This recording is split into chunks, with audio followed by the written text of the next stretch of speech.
65번째 생일잔치가 열린 저녁이었습니다. 식탁 위에는 아내가 정성껏 차린 음식들이 가득했지만 그 누구도 즐겁게 음식을 나르지 않았습니다.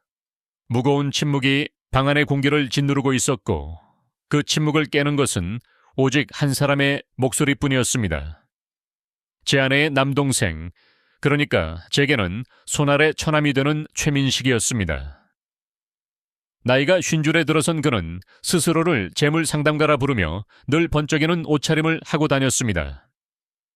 그는 새로 장만했다는 번지르르한 승용차 이야기를 한참이나 떠들었습니다.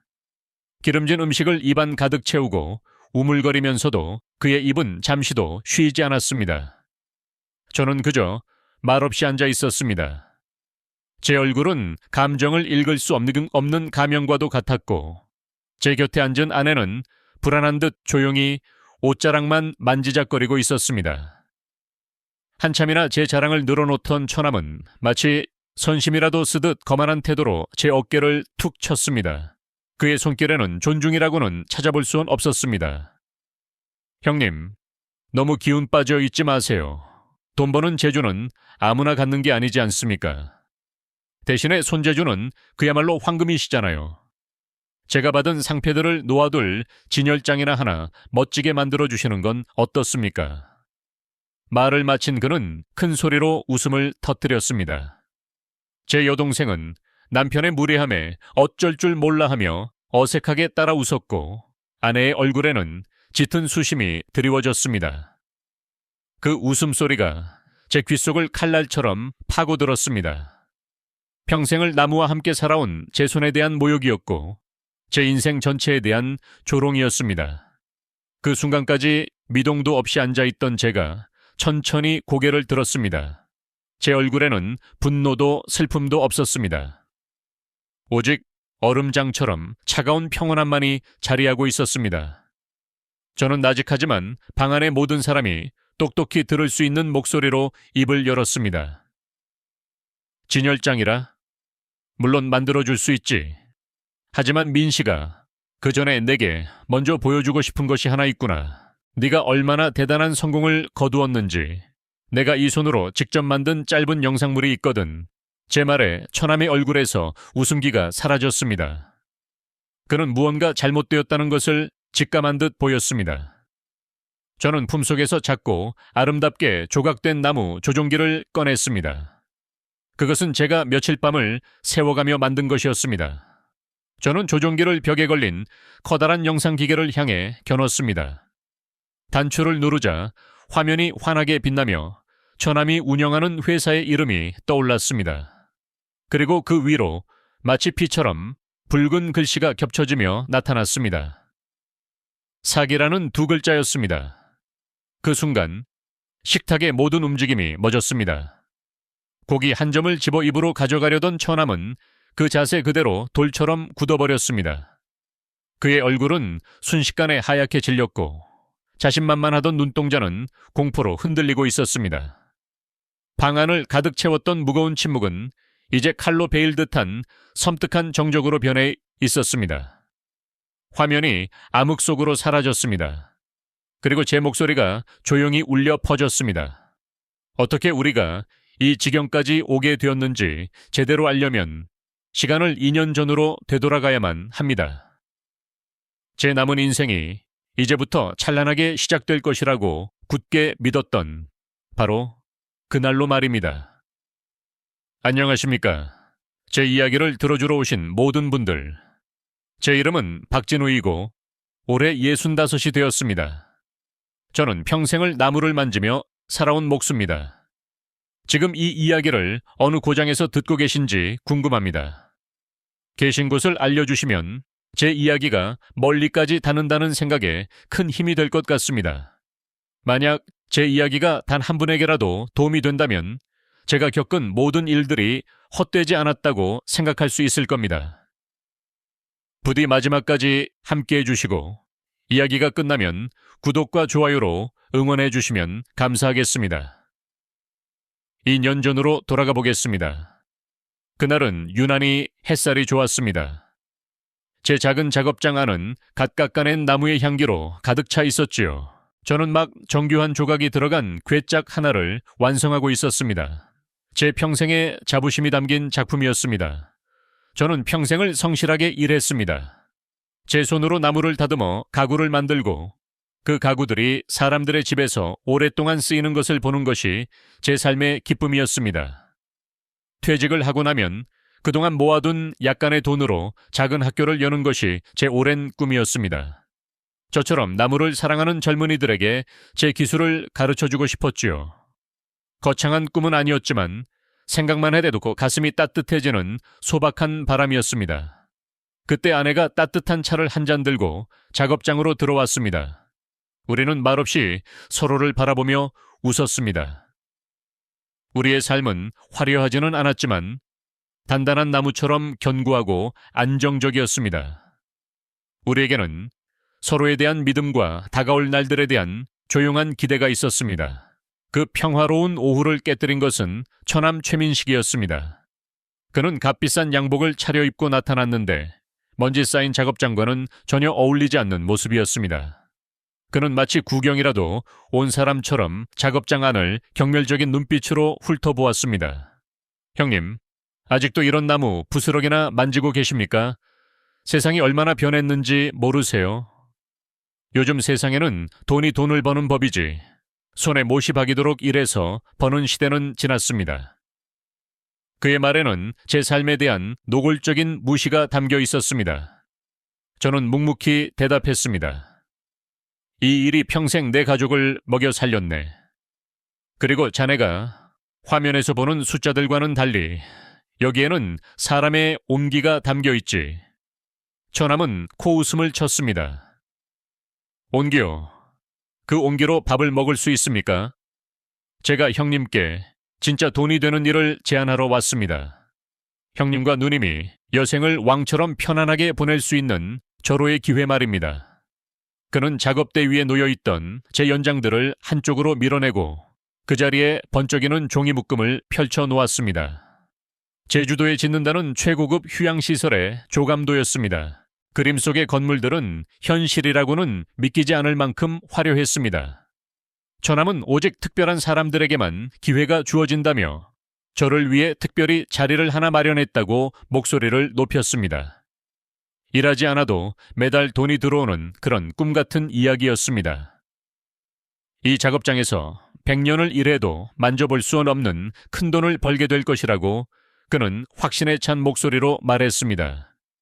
저는 그의 말을 온전히 믿을 수는 없었지만 한편으로는 마음 한구석에서 솔깃한 마음이 드는 것을 막을 수 없었습니다. 아내의 고생한 얼굴과 더 편안한 노후를 선물하고 싶다는 욕심이 제 마음을 흔들기 시작했습니다. 처남이 펼쳐놓은 촌 그림 속 세상은 너무나도 달콤한 유혹이었습니다. 며칠 뒤 처남은 제 여동생, 그러니까 자신의 아내를 데리고 저희 집을 다시 찾아왔습니다. 그날 저녁 식사는 마치 전쟁터와도 같았습니다. 처남은 식사가 시작되자마자 온갖 현란한 말들을 늘어놓기 시작했습니다. 그는 이해할 수도 없는 복잡한 그림들을 보여주며 앞으로 얼마나 큰 이익이 생길 것인지에 대해 열변을 토했습니다.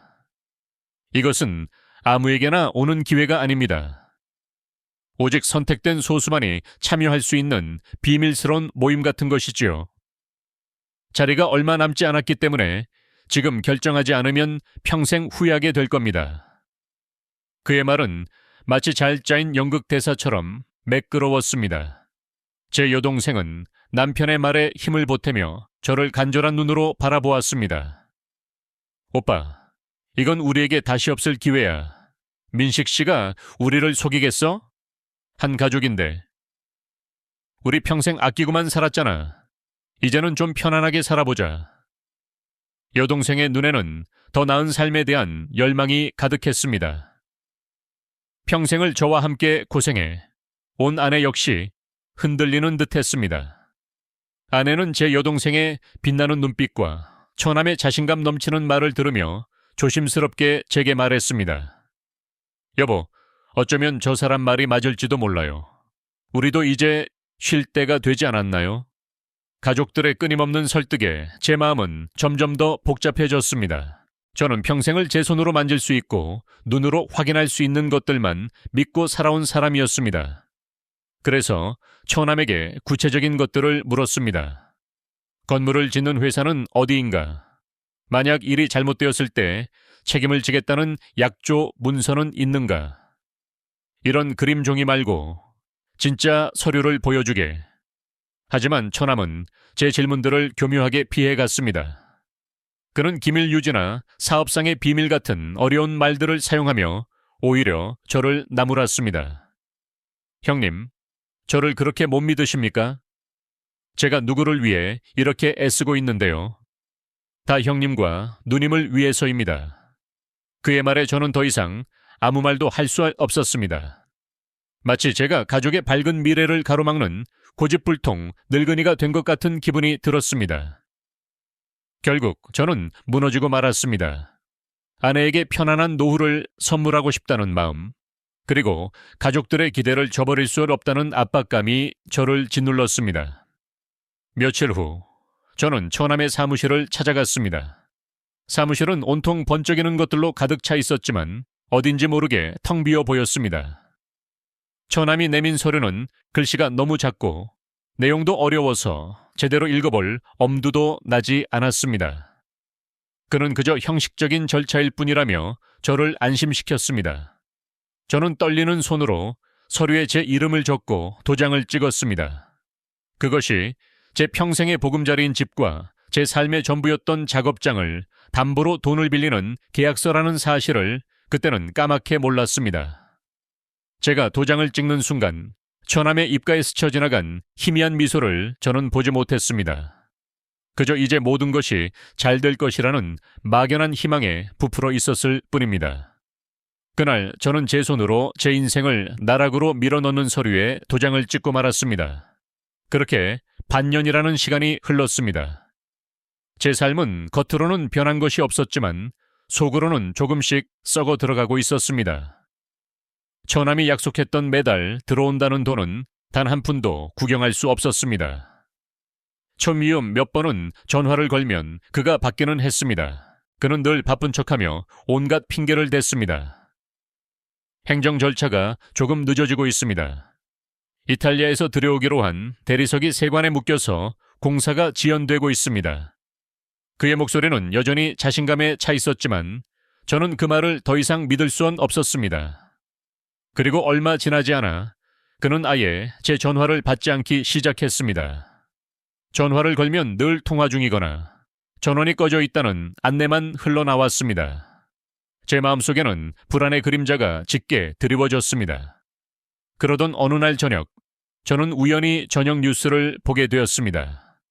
화면에는 제주도의 푸른 바다가 비치고 있었고 진행자는 한 휴양시설 건설 사업이 환경 문제와 사기 혐의로 전면 중단되었다는 소식을 전하고 있었습니다. 화면 아래 작은 글씨로 지나가는 건설 회사의 이름은 제가 도장을 찍었던 서류에서 보았던 바로 그 이름이었습니다. 그 순간 제 심장이 바닥으로 쿵 하고 떨어지는 것 같았습니다. 온몸의 피가 차갑게 식어버렸습니다. 저는 떨리는 손으로 아내에게 화면을 가리켰습니다. 아내의 얼굴은 저처럼 하얗게 질려 있었습니다. 우리는 아무 말도 하지 못하고 그저 서로의 얼굴만 멍하니 바라보았습니다. 저는 곧바로 제 여동생에게 전화를 걸었습니다. 다급한 제 목소리에 여동생은 오히려 화를 냈습니다. 오빠, 그깟 뉴스 하나 보고 사람을 그렇게 의심하는 거야? 그건 다 경쟁업체들이 민식 씨를 음해하려고 꾸민 짓이야. 내 남편은 절대로 우리를 속일 사람이 아니라고. 여동생은 제 말을 들으려 하지 않고 일방적으로 전화를 끊어버렸습니다. 그 순간 저는 깨달았습니다. 이제 이 문제 앞에서 저는 완전히 혼자라는 사실을요. 저를 믿어주는 사람도 제 편이 되어줄 사람도 아무도 없었습니다. 며칠 뒤 우체통에는 붉은 글씨가 찍힌 편지들이 쌓이기 시작했습니다. 은행에서 보낸 독촉장이었습니다. 빌린 돈에 대한 이자가 밀렸으니 속히 갚으라는 내용이었습니다. 만약 갚지 못하면 담보로 잡힌 집과 작업장을 처분하겠다는 무서운 경고도 함께 적혀 있었습니다. 저는 제 작업장 한가운데에 주저앉았습니다. 사방에는 제 손때가 묻은 연장들과 아직 완성되지 못한 가구들이 놓여 있었습니다. 평생 제게 기쁨과 자부심을 안겨주었던 이 모든 것들이 이제는 저를 조롱하는 것처럼 보였습니다. 아름다운 것을 만들어내던 제 손이 결국 제 모든 것을 앗아가는 끔찍한 계약서에 도장을 찍고 말았다는 사실이 저를 절망하게 했습니다. 아내는 제 곁에서 소리 없이 눈물만 흘렸습니다. 저는 아내에게 미안하다는 말조차 건넬 수 없었습니다. 모든 것이 저의 어리석은 욕심과 섣부른 판단 때문이었습니다. 평화롭던 우리의 삶은 그렇게 서서히, 그러나 확실하게 무너져 내리고 있었습니다. 결국 그날은 오고야 말았습니다. 이른 아침, 저는 작업장으로 향하는 길에 낯선 사람들과 마주쳤습니다. 그들은 제 작업장 철문에 붉은 글씨가 적힌 종이를 붙이고 있었습니다. 제 집과 작업장이 경매에 넘어간다는 공식적인 통보였습니다. 그들은 무표정한 얼굴로 작업장 안으로 들어와 제 평생의 분신과도 같은 기계들과 연장들의 딱지를 붙이기 시작했습니다. 제가 아끼던 대패, 정성껏 날을 세웠던 끌, 그리고 아직 주인을 만나지 못한 채 남아있던 가구들까지 그들의 손길이 닿는 곳마다 붉은 표식이 남았습니다. 그것은 단순히 돈을 잃는 것과는 차원이 다른 고통이었습니다. 제 삶의 역사와 제 영혼이 갈기갈기 찢겨나가는 듯한 아픔이었습니다.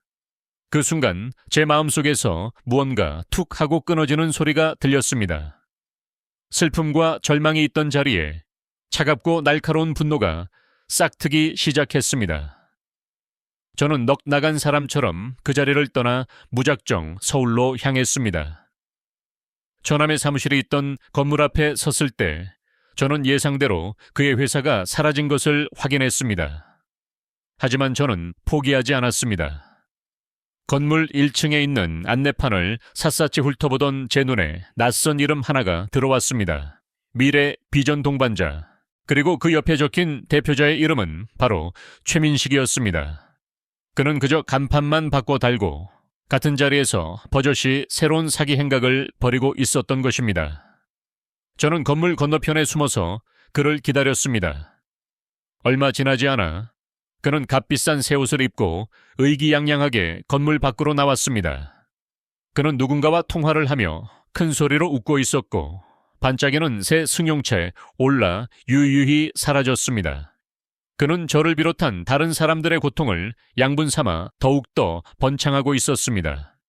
그 순간 저는 더 이상 피해자가 아니었습니다. 저는 사냥꾼이 되기로 결심했습니다. 법으로 그를 상대할 생각은 없었습니다. 법은 너무 느리고 교활한 그에게는 통하지 않을 것이 뻔했습니다. 저는 그의 성체 안으로 들어가 그의 무기인 정보로 그를 무너뜨리기로 마음먹었습니다. 건물 뒤편으로 돌아가 보니 후미진 게시판에 작은 구인 광고 하나가 붙어 있었습니다. 야간 청소 및 시설관리 직원 구함. 제 머릿속에 번개처럼 계획 하나가 스쳐 지나갔습니다. 저는 그의 눈에 보이지 않는 유령이 되어 그의 가장 깊숙한 곳까지 파고들어야 했습니다. 집으로 돌아온 저는 곧장 화장실로 들어가 거울 앞에 섰습니다. 제법 길었던 머리카락을 짧게 자르고 수십 년간 길러온 수염도 말끔하게 밀어버렸습니다. 평소에 입던 옷 대신 낡고 허름한 작업복으로 갈아입었습니다. 거울 속에는 제가 알던 박진우가 아닌 전혀 다른 사람이 서 있었습니다. 표정 없고 눈에 띄지 않는, 그러나 두 눈에는 차가운 불꽃이 타오르는 낯선 사내였습니다. 저는 그렇게 제 자신을 지우고 수요드사야무세이 어머 구엠마구 복수를 위한 새로운 사람으로 다시 태어났습니다. 다음 날 저는 그 건물 관리 사무소를 찾아가 청소부 자리에 지원했습니다. 제 초라한 행색과 나이든 모습의 관리인은 별다른 의심 없이 저를 채용했습니다. 그렇게 저는 처남의 왕국의 가장 낮은 자리를 차지하고 들어갔습니다. 밤이 되면 화려했던 건물은 텅 비고 오직 저와 어둠만이 남았습니다. 저는 청소부의 모습으로 건물의 모든 구석을 익혔습니다.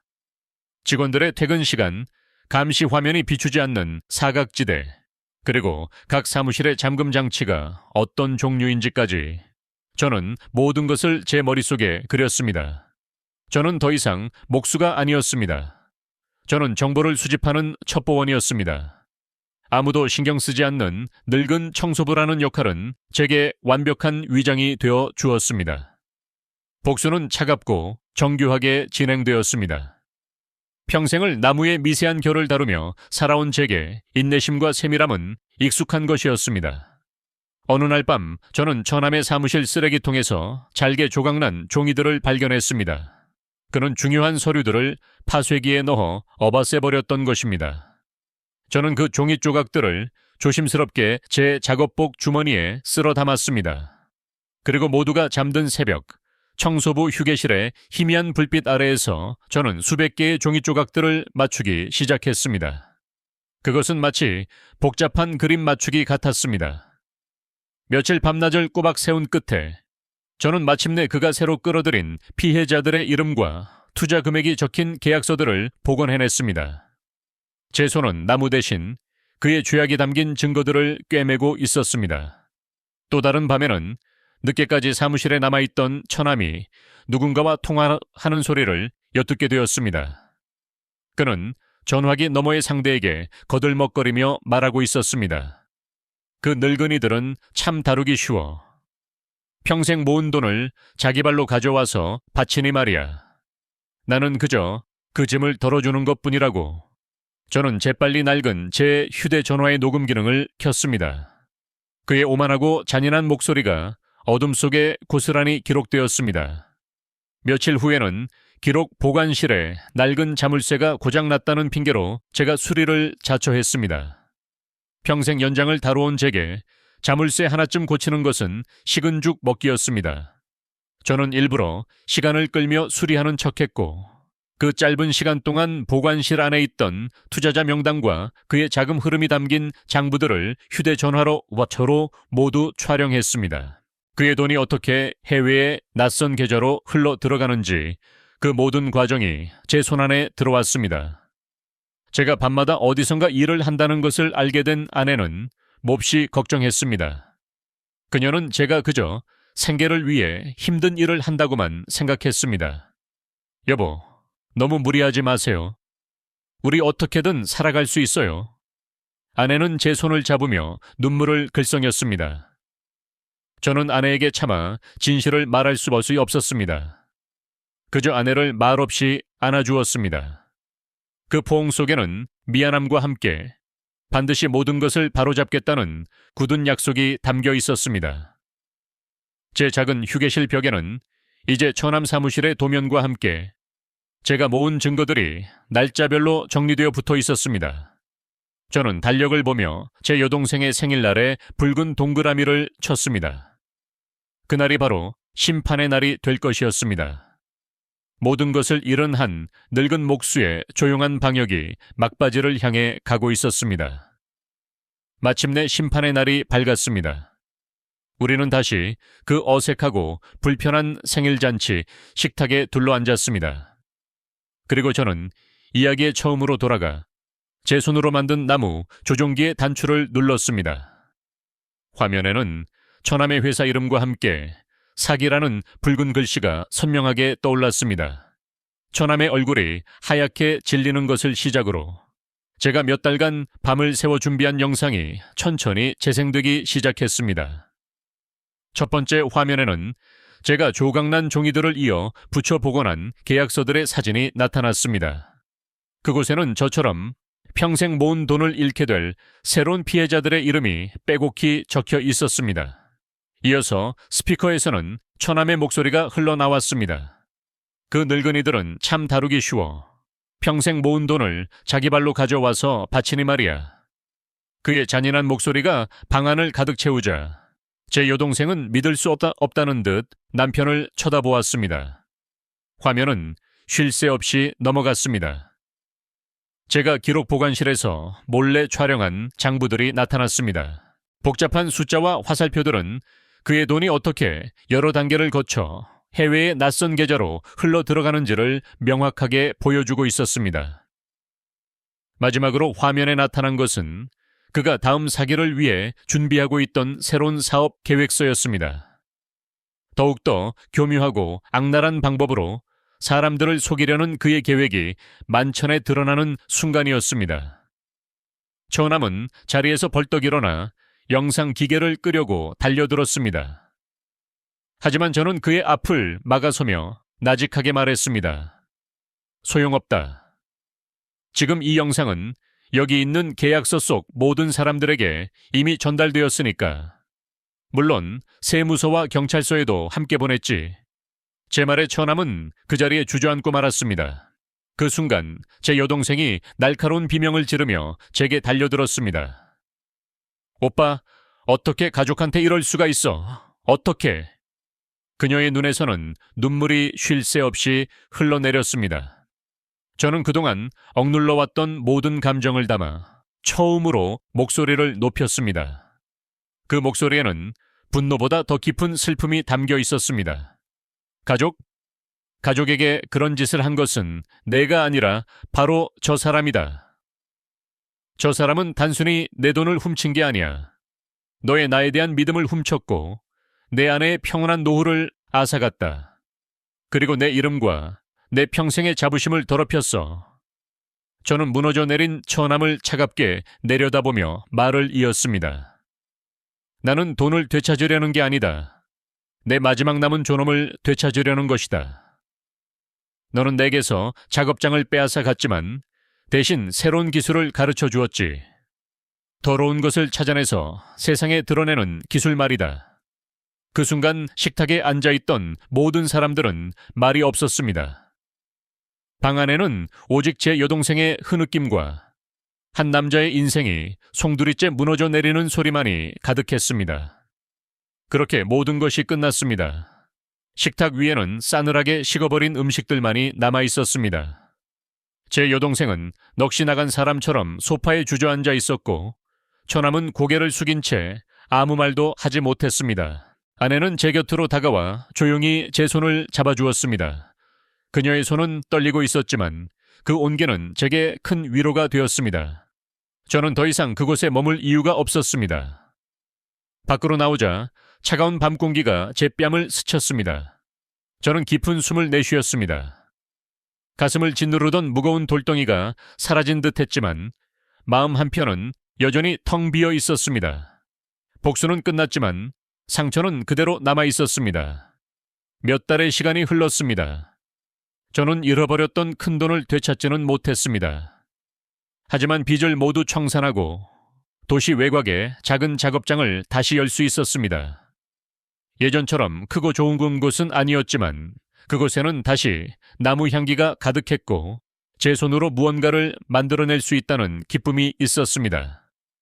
저는 이제 큰돈을 벌 욕심도 화려한 노후에 대한 미련도 없습니다. 그저 몇몇 젊은이들에게 제가 평생 익혀온 나무 다루는 기술을 가르쳐주며 소박한 하루하루를 보내고 있습니다. 제 얼굴에는 다시 웃음이 돌아왔고 아내와 저는 예전처럼 함께 차를 마시며 조용한 시간을 보냅니다.